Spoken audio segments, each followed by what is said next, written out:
제레미야가 3장 44절에서 47절까지 말씀 묵상하겠습니다. 3장 44절에서 47절까지 말씀 읽겠습니다. 주께서 구름으로 자신을 가리사 기도가 상달되지 못하게 하시고 우리를 문 나라 가운데에서 쓰레기와 폐물로 삼으셨으므로 우리의 모든 원수들이 우리를 향하여 그들의 입을 크게 벌렸나이다. 두려움과 함정과 파멸과 멸망이 우리에게 임하였도다. 아멘. 쓰레기와 폐물이 되어버린 하나님의 자녀들, 하나님의 백성들,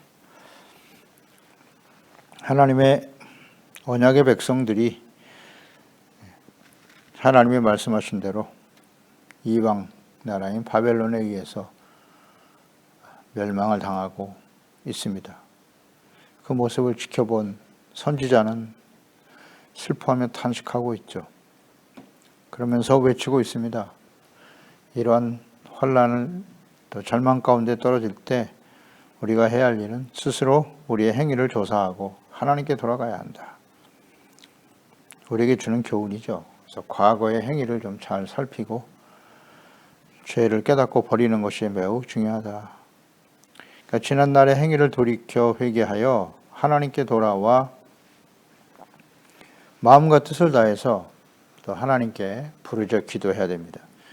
주어진 상황을 변화시켜 달라고, 이전의 삶으로 회복시켜 달라고 기도할 것이 아니라 환난과 시련과 어려움을 당할 때는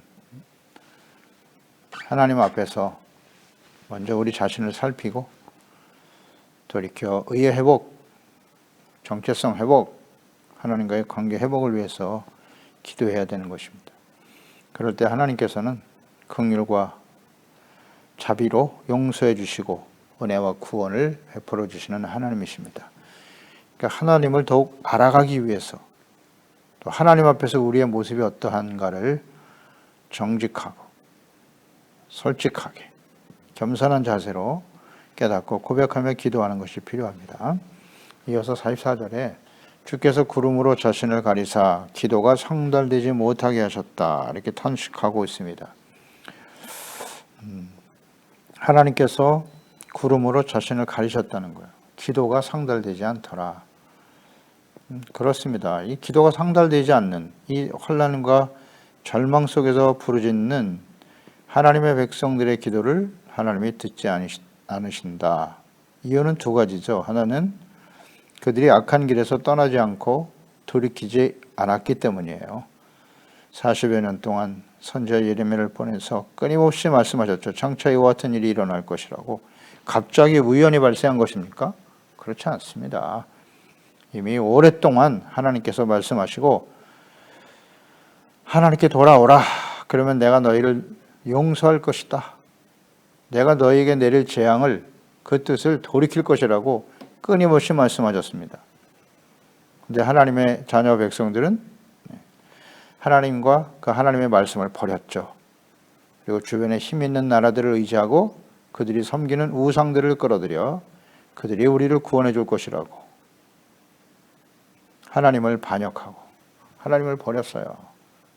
그러니 그런 상태에서, 그 악한 길에서 돌이키지 않은 상태에서 드려지는 기도, 하나님이 받으실 수가 없는 것이고, 또 하나의 이유는 오랫동안 하나님이 참으시고 기다리셨어요. 돌아오기를 위해서 기다리셨지만 돌이키지 않는 패역하고 완악함을 가지고 있는 하나님의 백성들에게 하나님의 말씀하신 대로 공의가 실현될 때는 긍휼이 없는 심판이 된다는 거예요. 그런 상태에서는 하나님이 기도해도 듣지 않으신다는 거예요. 이것을 잘 생각해야 합니다. 죄악 가운데서 돌이키지 않은, 악한 길에서 돌이키지 않는 상태의 기도, 듣지 않는다. 잠언서 28장 9절이죠. 사람이 귀를 돌려 율법을 듣지 아니하면 그의 기도도 가증하니라. 하나님의 말씀을 듣는다는 것은 그 말씀 앞에서 자신들의 죄를 깨닫고 회개하고 돌이키지 않는 상태에서 드려지는 기도, 가증하다. 하나님 미워하신다는 거예요. 하나님의 말씀을 듣지 않고 말씀 앞에 드러난 자신의 모습을 솔직하고 진실되게 돌이키지 않으면 그런 상태에서 드리는 기도는 가증하다. 이거 조심해야 됩니다. 기도가 자신의 뜻을 성취하는 것입니까?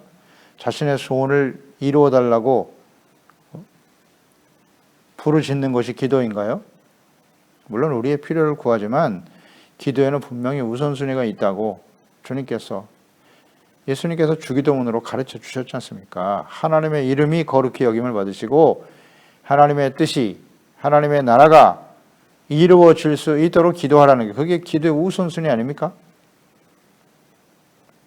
그런데 하나님 앞에 돌이켜 온전한 하나님의 자녀 백성으로 살아가는 일에는 관심이 없고 오직 자신의 욕망과 소원과 뜻을 이루어달라고 죄악된 길에서 돌이키지 않으면서 드리는 이 기도는 가증하다. 이사야 1장 15절에 너희가 손을 펼 때 내가 내 눈을 너희에게 가리고 너희가 많이 기도할지라도 내가 듣지 아니하리니 이는 너희의 손에 피가 가득함이라. 피가 가득하다. 죄악된 삶을 버리지 않으면서 하나님께 나와 제사와 예배와 번제를 드리고 기도해봐야 하나님이 듣지 않으신다는 거예요. 분명히 말씀하셨잖아요. 하나님께서. 또 예레미야 선지자를 통해서도 말씀하셨죠. 예레미야 7장 16절에 그런즉 너는 이 백성을 위하여 기도하지 말라. 그들을 위하여 부르짖어 구하지 말라. 내게 간구하지 말라. 내가 내게서 듣지 아니하리라. 하나님의 백성들이 돌이키지 않고 그리고 바벨론에서 멸망의 길 갈 수밖에 없는데 그런 상태가 되어질 때는 백성들을 위해서 기도하지 말라는 거예요. 이미 작정하셨다는 거예요. 심판하시기로. 듣지 않으시겠다고. 예레미야 11장 14절에도 그러므로 너는 이 백성을 위하여 기도하지 말라. 그들을 위하여 부르짖거나 구하지 말라. 그들이 그 고난으로 말미암아 내게 부르짖을 때에 내가 그들에게서 듣지 아니하리라. 이미 말씀하셨어요. 하나님의 공의가 실현될 때는 아무리 부르짖어 기도해봐야 응답되지 않는다는 거죠. 우리가 시련과 환난과 때로는 절망의 시간을 지날 때도 있는데요. 그럴 때 아무리 기도해도 기도에 응답이 없을 때, 하나님께서 침묵하실 때 필요한 태도는 뭘까요? 하나님의 말씀을 묵상해야 합니다. 묵상하면서 내가 드리는 이 기도가 하나님의 뜻에 맞는가? 또 자신의 욕망과 뜻을 위해서 기도하고 있지는 않는가? 예수님의 이름으로 기도는 하지만 자신의 이름과 영광과 유익을 위해서 구하려고 하고 있지 않는가? 이런 걸 우리가 생각해 봐야죠. 죄악된 길에서 돌이키지 않고 드리는 기도는 하나님이 들으실 수 없다. 듣지 않으신다는 겁니다. 야고보서 4장 2절로 4절 말씀입니다. 너희는 욕심을 내어도 얻지 못하여 살인하며 시기하여도 능히 취하지 못함으로 다투고 싸우는도다. 너희가 얻지 못하면 구하지 아니하기 때문이요 구하여도 받지 못하면 정욕으로 쓰려고 잘못 구하기 때문이다. 가늠한 여인들아 세상과 헛된 것이 하나님과 원수됨을 알지 못하느냐? 그런즉 누구든지 세상과 벗이 되고자 하는 자는 스스로 하나님과 원수되는 것이니라. 아멘. 욕심을 내고 살인하며 시기하여도 능히 취하지 못함으로 서로 싸우고 다투고 있다. 그런 상태에서 그 정욕으로 쓰려고 구하면 하나님께서 듣지 않으신다는 겁니다. 가늠한 여인들아 세상과 헛되고 세속화되어 죄악된 길에서 돌이키지 않으며 하나님과 원수된 상태에서 드려지는 기도 듣지 않으신다는 거예요. 이것은 아주 분명한 하나님의 뜻입니다. 구약이나 신약 성경을 통해서도 구약의 하나님이나 신약의 하나님은 같으시거든요. 지금도 예수 그리스도 안에서 우리를 구원하신 하나님, 그 하나님은 같은 하나님이세요. 하나님의 뜻은 같아요. 구약에 나타난 하나님의 말씀과 신약에 말씀하신 예수 그리스도를 통해서 말씀하신 하나님의 말씀이 다릅니까? 같습니다. 하나님의 뜻은 언제나 같아요. 하나님의 속성, 하나님은 어떤 분이신가? 하나님의 뜻은 어떠하신가? 아주 분명합니다. 죄악된 상태에서 돌이키지 않은 상태에서 드려지는 기도 하나님이 듣지 않으십니다.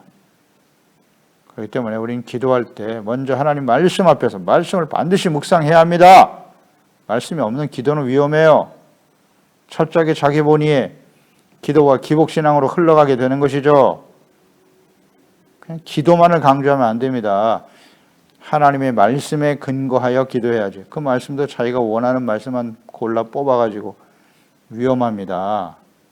겸손해야죠. 먼저 하나님 말씀 앞에 드러난 자신의 죄를 깨닫고 버리고. 어렵지 않죠. 그것을 먼저 하면 돼요. 그리고 하나님께 기도하라. 45절 우리를 문나라 가운데서 쓰레기와 폐물로 삼으셨다. 우리의 모든 원수들이 우리를 향하여 그들의 입을 크게 벌렸나이다. 예루살렘이 멸망당하면서 고통당하는 그 상황들을 이렇게 표현한 겁니다. 정확한 표현이네요.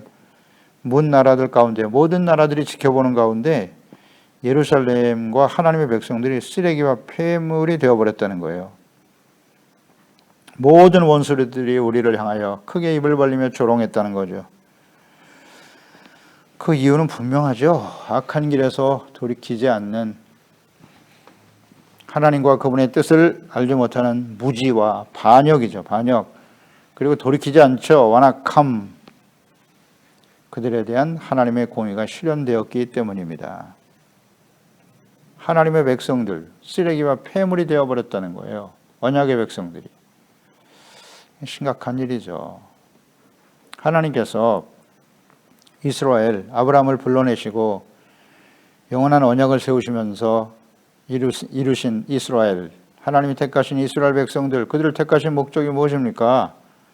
모든 나라들에게 제사장의 나라가 되고 모든 사람들에게 하나님이 그들과 함께 하심을 알게 하시고 깨닫게 하시고 그들이 죄를 버리고 하나님께 돌아와 하나님의 다스림을 받는 의롭고 거룩한 하나님의 백성, 하나님의 나라가 확장되어지기를 위해서 이스라엘을 선택하신 것이죠. 생명과 구원의 길로 인도하기 위해서 하나님의 영광을 나타내야 될 하나님의 백성들이 오늘날은 예수 그리스도 안에서 우리를 택하시고 부르셨죠. 영광스러운 하나님의 자녀가 되게 하셨죠. 그리고 어두운 세상에 빛으로 오신 예수님께서 이제 우리 가운데 찾아오셔서 그리스도 안에서 구원받은 하나님의 자녀와 백성들을 왕같은 제사장으로 세우시고 너희는 세상의 빛이라고 말씀하시면서 너희 착한 행실을 통하여 모든 사람들이 너희를 보고 하나님 아버지께 영광을 돌리게 하라. 이것이 우리를 구원하신 예수 그리스도 안에서 우리를 구원하신 하나님의 뜻입니다. 목적이에요. 그런데 하나님의 자녀 백성들이 그 정체성과 사명을 상실해버리니 폐물과 쓰레기가 되더라.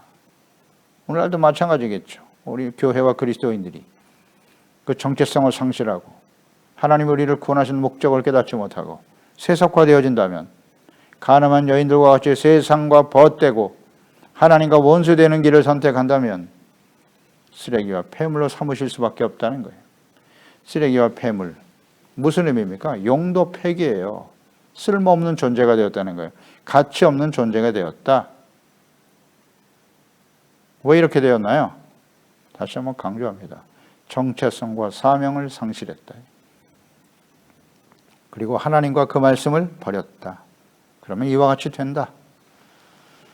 역사가 증명하고 있지 않습니까? 예레미야 시대도 그랬고 계속 반복됩니다. 예수님이 오셨을 때도 마찬가지죠. 하나님의 아들 그리스도를 직접 말씀이 육신이 되어 이 땅에 찾아오셨는데 그 예수님의 행하신 일과 그 말씀 모두를 듣고 보고 직접 경험한 하나님의 백성들이 말입니다. 예수님을 십자가에 내어버리잖아요. 필요 없다. 그런 그리스도는 필요 없어. 예수님의 제자들조차도 증인이 되라고 부르신 제자들도 다 예수님을 버리고 도망치잖아요. 부인하고 돈 받고 팔아넘기고. 그 결과는 어떠한가? 로마에서 완전히 망하잖아요. 멸망당하고 2000년 동안 나라가 없이 난민으로 떠돌죠. 끊임없이 역사 속에서 미움의 대상이 되고 증오의 대상이 되어 수많은 사람이 죽음에 직면하게 되는 일들. 깨닫지를 못해요. 하나님 말씀하신 대로 된 것인데요. 하나님을 버렸어요. 그리스도를 버렸다고요. 하나님이 구원의 길로 제시하신 예수 그리스도를 버렸지 않습니까? 하나님과 하나님의 말씀, 예수 그리스도 복음의 말씀을 버리면 이와 같이 된다. 다윗이 솔로몬에게 남긴 유언이죠. 역대상 28장 9절입니다. 내 아들 솔로몬아, 너는 내 아버지의 하나님을 알아라. 그리고 온전한 마음과 기쁜 뜻으로 섬길지어다. 여호와께서는 모든 마음을 감찰하신다. 모든 의도를 알고 계신다. 네가 만일 그를 찾으면 만날 것이요 만일 네가 그를 버리면 그가 너를 영원히 버리시리라. 하나님은 정확하게 알고 있죠. 다윗은 하나님을 버린다는 것은 그 말씀을 버리는 거예요. 솔로몬은 이 말씀을 듣고 겸손하게 시작했죠. 하나님을 사랑했고 하나님도 그를 매우 사랑하시고 귀하게 여기셨죠. 전무후무한 지혜를 주시고 구하지 아니한 부와 영광과 재물도 더하여 주었더니 어떻게 되었나요? 하나님과 말씀을 버렸어요. 하나님의 성전 앞에 우상을 세웠습니다. 하나님을 버린 겁니다. 내가 너를 영원히 버리시리라 하신 말씀대로 그 이후에 계속 되어지죠. 하나님을 버렸어요. 솔로몬이. 그 이후에 솔로몬의 아들 르호보암, 그 르호보암의 아들이 아비야고 그 아비야에 이어서 왕위에 오른 아사 왕, 그 아사 왕에게 선제를 보내서 하신 말씀이죠. 역대하 15장입니다. 1절 이하에 하나님의 영이 오데스의 아들 아사랴에게 임하심에 그가 나아가서 아사를 맞아 이르되 아사와 및 유다와 베냐민의 무리들아 내 말을 들으라. 너희가 여호와와 함께하면 여호와께서 너희와 함께 하실지라.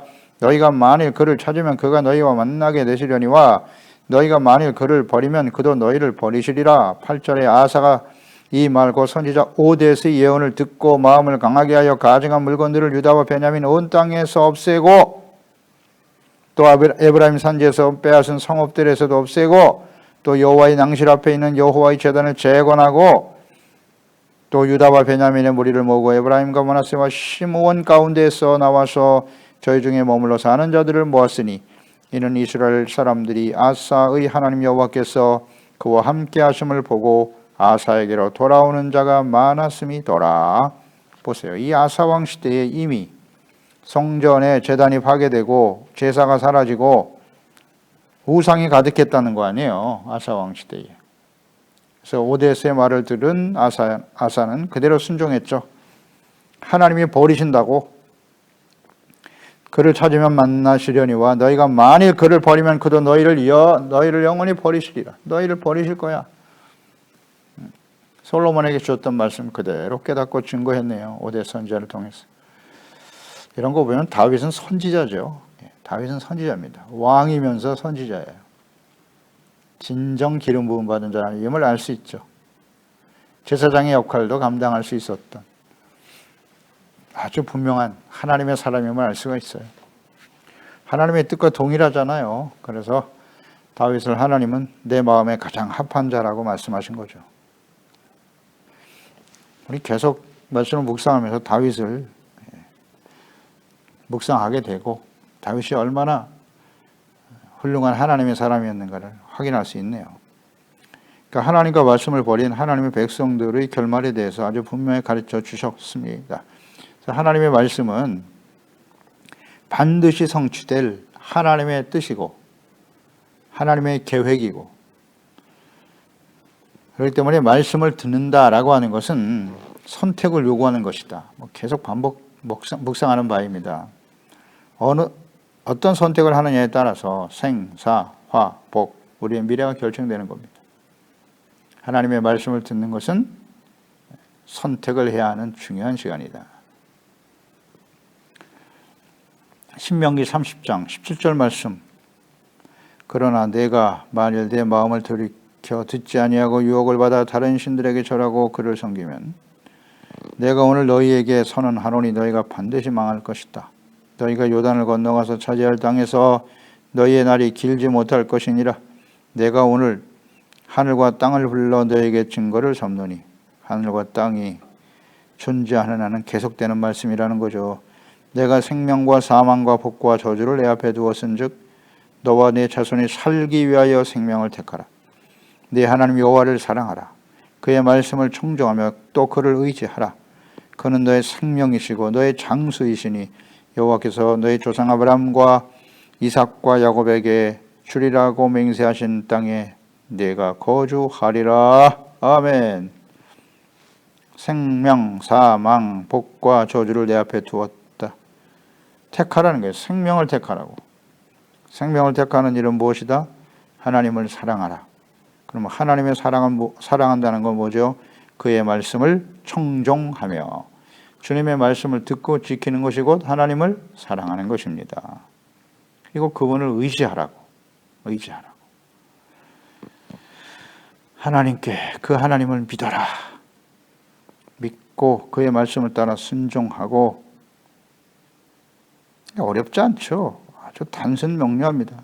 하나님의 뜻은 아주 분명해요. 여호와를 사랑하고 그 말씀을 청종 듣고 지켜 행하고 그분을 의지하라. 뭐 이것만 하면 돼요. 이 말씀만 순종하면 됩니다. 이렇게 하는 것이 생명과 장수를 선택하는 것이다. 아멘입니다. 그래서 우리는 매 순간이 선택이기 때문에 선택의 기준이 언제나 말씀에 근거해야 돼요. 그러니까 하나님의 말씀을 모르거나 듣지 않거나 불순종하면 어떻게 되는 거예요? 자신의 유익과 자신의 뜻과 자신의 판단으로 선택하게 되는 것이죠.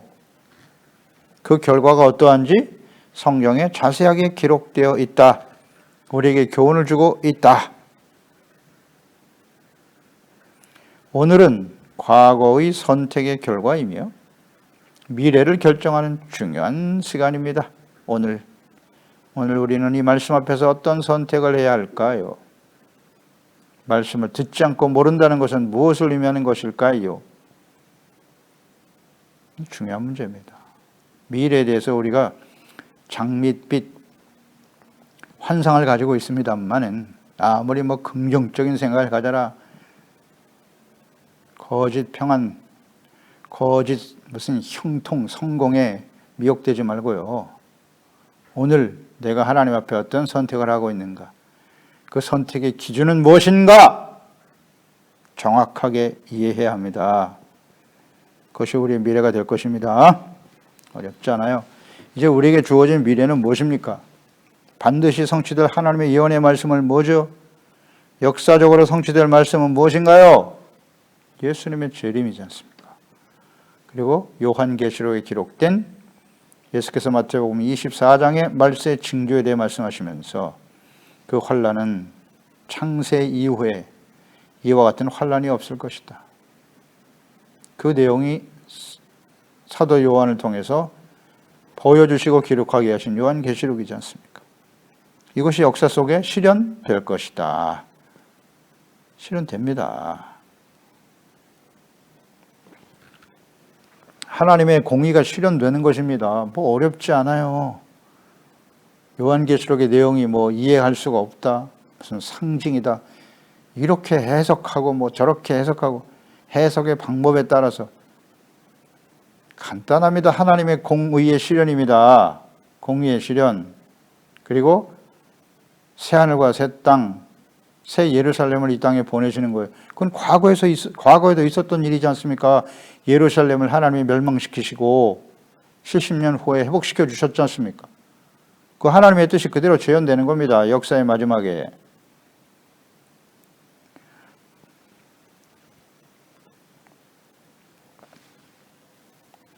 따라서 우리는 하나님의 말씀, 하나님과 그분의 말씀이 육신되어 찾아오신 예수 그리스도, 그분을 버리면 장차 당하게 될 결과가 어떻게 되느냐. 요한계시록, 성경의 마지막이잖아요. 마지막 부분이죠. 요한계시록 22장 18절 이하에 내가 이 두루마리 예언의 말씀을 듣는 모든 사람에게 증언하노니 만일 누구든지 이것들 외에 더하면 하나님이 이 두루마리에 기록된 재앙들을 그에게 더할 것이다. 만일 누구든지 이 두루마리 예언의 말씀을 제하여 버리면 하나님이 두루마리에 기록된 생명나무와 및 거룩한 성의 참여함을 제하여 버릴 것이다. 말씀을 버리면 절대 하나님 앞에 설 수 없다는 거예요. 이것들을 증언하신 이가 이르시되 내가 진실로 속히 오리라 하시거늘 아멘. 주 예수여 오시옵소서. 주 예수의 은혜가 모든 자들에게 있을지어다. 아멘. 이 성경의 마지막 부분이잖아요. 예레미야 당시 하나님의 예언의 말씀을 버리고 마음이 완악하고 반역하여 죄악된 길에서 돌이키지 않은 하나님의 자녀 백성들이 당면한 일, 47절이죠. 두려움과 함정과 파멸과 멸망이 우리에게 임하였도다. 두려움, 함정, 파멸, 멸망. 두려움, 이 두려움을 조심해야 됩니다. 왜 두려움이 찾아왔어요? 디모데 후서 1장 7절 하나님이 우리에게 주신 것은 두려워하는 마음이 아니요 오직 능력과 사랑과 절제하는 마음이다 그랬어요. 두려움은 하나님이 주신 생각이 아니에요. 요한일서 4장 18절에 사랑 안에 두려움이 없고 온전한 사랑이 두려움을 내쫓나니 두려움에는 형벌이 있음이라. 두려워하는 자는 사랑 안에서 온전히 이루지 못하였느니라. 두려움의 실체가 뭐라고요? 두려움의 원인이 온전한 사랑이 두려움을 내쫓는 것인데 사랑 안에서 온전히 이루지 못했다는 거예요. 하나님을 사랑하지 않았기 때문에, 또 하나님이 우리를 사랑하신 그 사랑 안에 거하지 않기 때문에 두려움이 찾아오는 것이다. 하나님이 누구십니까? 하나님이 어떤 분이신가요? 전능하신 하나님이시죠. 두려움이라는 것이 우리가 극복할 수 없는 어떤 현실적인 상황을 맞이할 때 다가오는 게 두려움이죠. 자신의 능력으로 극복할 수 있는 일을 만나면 두려워하지 않아요. 그런데 나의 능력의 한계를 넘어선 그런 현실, 환난, 시련 이런 일들이 다가올 때 두려움이 찾아오겠죠? 그러니까 이런 두려움은 자기 자신의 능력과 자신의 지혜와 자신의 판단과 능력만을 믿고 의지하는 사람들에게 찾아오는 결과예요. 철저하게 자기중심이죠. 그러나 전능하신 하나님, 천지만물을 창조하시고 지금도 살아계신 하나님, 그 하나님의 전능하신 능력을 믿고 의지하는 사람들에게 두려움이 있나요, 없나요? 절대 없죠. 그런데 하나님의 이름을 부르면서도 왜 환난과 시련 가운데 두려움 속에 떨게 될까요? 하나님을 사랑하지 않았다는 겁니다. 우리가 신명기에서 보았지 않습니까? 신명기 30절에 말씀하신 것처럼 하나님을 사랑하는 것은 뭐다? 그 말씀을 청종하는 것이다. 의지하는 것이라고 그랬지 않습니까? 하나님의 말씀을 듣고 지켜 행하는 것이 하나님을 사랑하는 것이고 그분께 대한 절대적인 신뢰를 가지고 믿고 의지하는 것이 하나님을 사랑하는 거예요. 하나님을 의지하지 않고 자신의 능력을 의지했잖아요. 세상에 힘 있는 사람들을 믿고 의지하고 나에게 도움을 줄 수 있는 사람을 의지하고 그들의 말을 들었단 말이에요. 하나님의 말씀을 버리고. 그러니까 두려움이 찾아오는 거죠. 어렵지 않습니다. 이 두려움에는 형벌이 따라요. 반드시. 그 형벌이 무엇입니까? 계시록 21장 8절에 그러나 두려워하는 자들과 믿지 아니하는 자들과 흉악한 자들과 살인자들과 음행하는 자들과 점술가들과 우상숭배자들과 거짓말하는 모든 자들은 불과 유황으로 타는 못에 던져지리니 이것이 둘째 사망이다. 이것이 형벌입니다. 둘째 사망에 처할 대상이 되는 거예요. 두려워하는 사람들은. 우상숭배자와 같아요. 같은 수준이잖아요. 살인자, 음행하는 자, 흉악한 자들, 거짓말하는 자들이 불과 유황으로 타는 못에 둘째 사망에 처하게 된답니다. 우리 마음속에 두려움이 있나요? 두려움의 실체가 뭘까요? 죄라고 봐야죠. 하나님의 말씀을 듣고 지켜 행하지 않으니까 하나님보다 자기 자신을 더 사랑하고 재물을 더 사랑하고 거기에 가치를 두고 살잖아요. 그러다가 환난이 다가오니 두려움이 찾아올 수밖에. 따라서 두려움의 실체는 죄입니다. 어렵지 않아요. 에덴 동산으로 가보죠. 에덴 동산에서 하나님께서 금하신 선악과를 따먹은 후에 아담과 하와가 창세기 3장 8절 10절에 그들이 그날 바람이 불 때 동산에 거니시는 여호와 하나님의 소리를 듣고 아담과 그의 아내가 여호와 하나님의 낯을 피하여 동산나무 사이에 숨은지라. 여호와 하나님이 아담을 부르시며 그에게 이르시되 내가 어디에 있느냐? 이르되 내가 동산에서 하나님의 소리를 듣고 내가 벗었으므로 두려워하여 숨었나이다. 아담과 하와가 범죄하니까 하나님을 두려워했어요. 숨었습니다. 죄악의 결과가 두려움이에요. 하나님의 공의를 두려워하는 것이죠. 그 사탄의 종인 거짓 선지자들이 전하는 이 거짓이 바로 함정이에요. 두려움에 빠지게 된 원인은 함정이란 말이에요. 함정은 곧 파멸과 멸망으로 이어지는 거죠. 이 함정이 거짓이라는 거 잊지 마세요. 예레미야 당시에 하나님의 백성들이 이렇게 바벨론의 멸망의 함정에 빠진 이유가 뭐예요? 거짓 선지자들이죠. 오늘도 마찬가지. 모든 시대가 그랬고 예수님 당시에도 당시에 바리새인 사두개인들 서기관들 대제사장들 다 거짓 선지자들이었습니다. 그래서 예수님은 십자가에 못 박고 말이죠. 그것이 의라고 얘기했잖아요. 정의라고. 다 거짓이잖아요. 그래서 예루살렘은 결국 멸망당하고 말았죠. 끊임없이 거짓이 판을 치는 거예요. 거짓말하는 자는 불과 유황에 타는 둘째 사망에 처할 사탄의 종들이거든요. 오늘날 이 시대도 마찬가지겠죠. 요한계시록의 심판, 공의의 시련이 이유가 뭐예요? 하나님의 교회와 예수 그리스도 안에서 구원받은 하나님의 자녀들이 정체성과 사명을 상실했다는 거죠. 교회의 우상이 가득하고 그래서 심판이 시작되는 겁니다. 거짓 목사, 이단들은 말할 것도 없고 교회 밖에 있는 이단들, 교회 안에도 거짓 목사들이 가득하다. 아니라고요?